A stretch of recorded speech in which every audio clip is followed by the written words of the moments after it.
very tempting, but it's too easy, I think, to dwell at great length upon the descriptive qualities of Bach's music, despite the fact that they are much in evidence.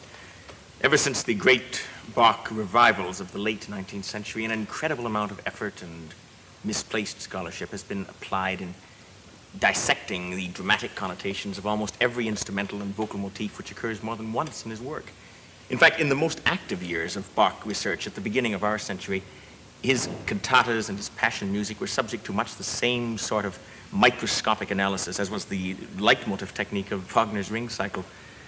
Fortunately, we've now learned, I think, to accept the pictorial aspect of Bach's writing within its proper context. It was certainly an important part of his musical thinking, and one through which many of the characteristic motives of his instrumental style were adopted into his vocal writing, and vice versa. But there is a very real danger to be faced in overstating it. If, for instance, one applies the dramatic view to the opening phrase of the cantata number 54, you can say that the great tension of that dominant 11th chord, which is what it technically is called, depicts the tension and the discord of the struggle for the soul's purity, and that its tonic resolution portrays the state of contentment which awaits the spiritual victor. This is a plausible analysis. However, it would be possible to say, if one had the malice to say it, that the great tension of the opening chord represents the sacrifice and the nuisance of bothering the struggle, while the tonic resolution represents the ease and pleasures of sin. I don't think Bach subscribed to that view, but it does indicate that it's extremely dangerous to apply or to expect to have applied that kind of dramatic thesis in the music of Bach. Because the fact remains that Bach, for all the passion of his own belief, for all the conviction of his own theological position, was, insofar as his musical achievement be concerned, first and last an architect, a constructor of sound.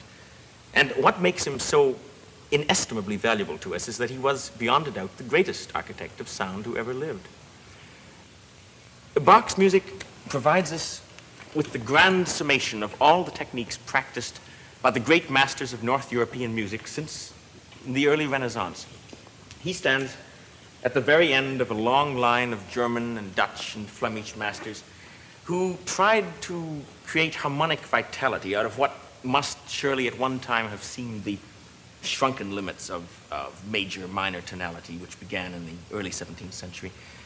Bach's harmonic thinking belongs to that concept of the tonal universe in which all of the anxious transition of musical history had been involved a century or two before his birth, in which this new system of tonality first proved victorious over the complex relations of modal harmony. Certainly all of the elaborate melodic techniques which Bach used were essentially those which had been developed and in some cases perfected by the great masters of the late Renaissance. In fact, Bach's linear devices, his vast resources of fugue and canon, were essentially techniques that required the widest possible harmonic references, techniques which would necessarily find the stringent economy of 18th century tonality a challenging but infuriating discipline.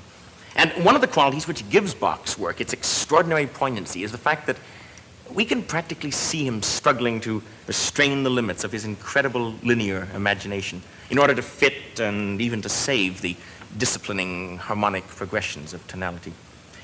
For Bach, as a German, stands between the two rival tendencies of early Baroque music, that of the north of the Dutch and Flemish tradition, in which the contrapuntal styles, the melodic developments of her work, were essentially based upon vocal prerequisites, and that of the south of Italy, in which the florid diversions of instrumental style were allowed to create their own sources of technique. Bach somehow managed to coordinate both approaches to the art of music. We find him, in his earlier years, writing fugues that had subjects like this one. Subjects which would be quite impossible to attempt to sing. But on the other hand, here's a fugue which Bach wrote the very year of his death, 1750. And in it, we can see that not only the harmonic style is infinitely more complex, but also that it would be possible to sing. This is music conceived in linear, in vocal terms.